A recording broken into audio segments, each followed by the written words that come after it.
Betting apps బారిన పడి ఉమ్మడి పాలమూరు జిల్లాలో అనేక మంది యువత అప్పుల ఊబిలో చిక్కుకున్నారు. ఆ ఊబి నుంచి బయటకు రాలేక కొందరు ఆత్మహత్య చేసుకుని కన్నవారికి శోకాన్ని మిగిల్చారు. రోజు రోజుకు పెరుగుతున్న బెట్టింగ్ యాప్స్ ఆగడాలతో యువత బంగారు జీవితాన్ని నాశనం చేసుకుంటున్నారు. రాష్ట్రంలో బెట్టింగ్ యాప్స్ పై నిషేధం ఉన్నప్పటికీ నిబంధనలకు విరుద్ధంగా బెట్టింగ్ నిర్వహిస్తున్నారు. ఇప్పటికైనా ప్రభుత్వం బెట్టింగ్ యాప్స్ పై ఉక్కు పాదం మోపాలని స్థానికులు డిమాండ్ చేస్తున్నారు. మరింత సమాచారాన్ని మా ప్రతినిధి విజయ్ భాస్కర్ అందిస్తారు. రోజు రోజుకు పెరుగుతుండేటువంటి బెట్టింగ్ యాప్స్ వల్ల యువత అంతా కూడా పెడదారిన పడుతున్నారు. దీంతో తీవ్రంగా నష్టపోయి చివరికి ఆత్మహత్యలు చేసుకునేటువంటి వరకు వెళ్తుంది. తాజాగా ఈ యొక్క యాప్స్కు ప్రమోషన్గా ఉండేటువంటి కొంతమంది సినీ ప్రముఖుల మీద కేసులు నమోదు కావడంతో ప్రస్తుతం ఈ యొక్క అంశము తెలంగాణ వ్యాప్తంగా సంచలనంగా మారింది. ప్రస్తుతం మనం మహబూబ్నగర్ జిల్లా కేంద్రంలో ఉన్నాం. ఇక్కడ కొంతమంది ఉన్నారు. ఈ యాప్స్ వల్ల మహబూబ్నగర్ జిల్లాలో కూడా గతంలో కొంతమంది యువకులు ఈ విధంగా ఆత్మహత్య చేసుకునేటువంటి ఘటనలు కూడా వీరిని అడిగి తెలుసుకుందాం. చెప్పండి, ఈ యొక్క యాప్స్ చాలామంది యువతను ప్రాణాలు పోయేంత వరకు కూడా పిడుస్తున్నాయి. ఏమంటారు, ఏం చేస్తే ఇట్లాంటిది కాకుండా ఉంటుంది?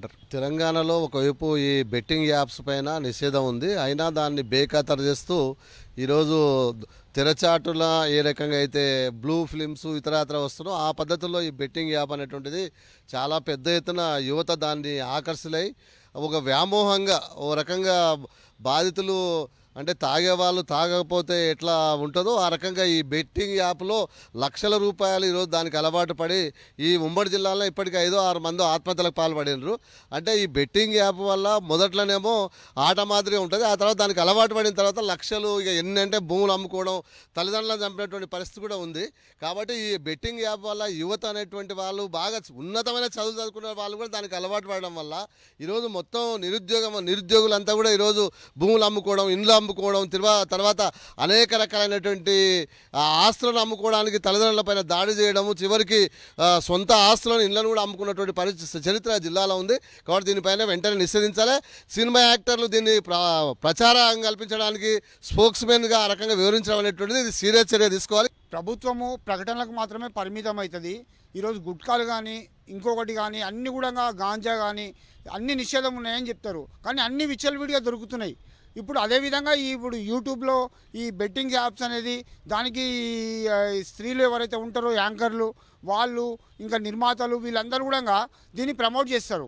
అంటే తెరచాటున దీన్ని ప్రమోట్ చేస్తూ యువత 20 ఏండ్లు 19 ఏళ్ళు 22 ఏండ్ల యువత, మంచి భవిష్యత్తు ఉన్న యువత దీన్ని మత్తులో పడేసి ఆత్మహత్యలు చేసుకుంటారు, తల్లిదండ్రులను చంపుతుండ్రు, ఉన్న ఆస్తులు మొత్తం అమ్ముకుంటారు.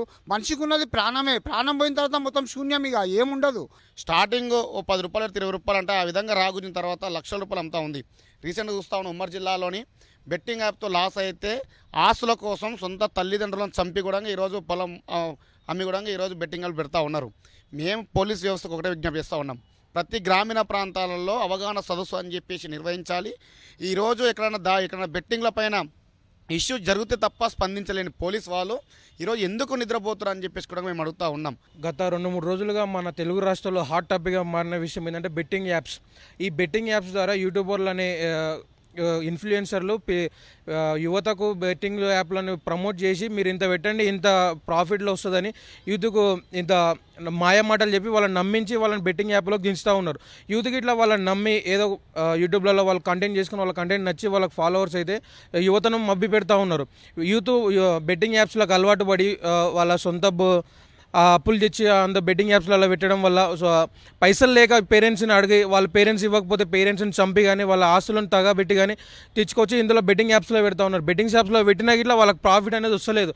ప్రాఫిట్స్ ఇన్ని వచ్చినాయి కాబట్టి ఇన్ని వచ్చినాయని ప్రాఫిట్స్ పెడితే వీళ్ళని తెలంగాణ ప్రభుత్వం వీళ్ళపైన దృష్టి పెట్టి వీళ్ళకు కఠిన చర్యలు తీసుకోవాలని మేము కోరుతా ఉన్నాం. ఈ యొక్క యాప్స్ ఇక్కడ చలామణిలో ఉండకుండా ఉండేందుకోసం కావాల్సినటువంటి చర్యలు కూడా పోలీసులు తీసుకోవాలని సూచిస్తున్నారు. మరొక వైపు పేరెంట్స్ కూడా తమ యొక్క పిల్లల యొక్క అడుగులు ఎలా వేస్తున్నారు అనేటువంటి దానిపైన ఒక నిఘా ఉంచాలనేటువంటి అభిప్రాయం మాత్రం వీరందరూ వ్యక్తం చేస్తున్నారు. కెమెరామెన్ అరవింద్తో విజయభాస్కర్, సాక్షి న్యూస్, మహబూబ్నగర్.